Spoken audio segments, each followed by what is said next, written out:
pas cette fois-ci. Salut, salut. Je reviens parce que j'ai oublié en fait de parler des images. Alors, parce que en fait, pourquoi je veux parler des images? Euh, Parce que pour moi, c'est un peu, c'est-à-dire que je place pas l'image. Pour moi, l'image a un pouvoir. Tout le monde sait que l'image a des influences. Influence. Mais moi, je dis que l'image a un pouvoir sur nous. Et pourquoi l'image a un pouvoir sur nous? Parce que nous sommes faits d'images. Nous sommes faits d'images. Pourquoi? Il suffit de prendre des lectures de Lacan. C'est pas que je sois à 100% avec la pensée lacanienne, mais le miroir, pouvoir de l'image. Voilà. Prenons ça par exemple. Et donc, je lis aussi ce genre de bouquin, Anthropologie, les structures anthropologiques de l'imaginaire. Et j'ai trouvé des trucs intéressants. Gilbert Durand, chez Duno. Page 36. Page 36. Alors, je vais vous lire, c'est juste un petit passage. Hein, j'ai oublié d'ajouter ça à la vidéo que je viens de faire. Alors, les images ne valent pas par les racines libidineuses qu'elles cachent. Mais par les fleurs poétiques et mythiques qu'elles révèlent. C'est joli. Alors, je reprends.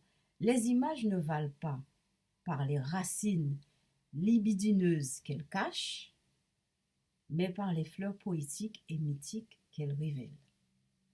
Alors, évidemment, racines libidineuses, ça nous renvoie à Freud. Parce que pour Freud, les images, ça rapporte de libido, pulsion, etc., inconscient, machin. Et alors, pour lui, pour Gilbert Durand, il met plus l'image en rapport avec le mythe. Vous voyez?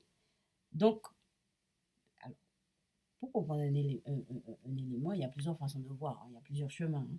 Il y a le chemin de la libido, l'inconscient, etc. Ça, c'est Freud. Il y a le chemin du mythe. Alors, donc, au fur et à mesure, on va voir ça.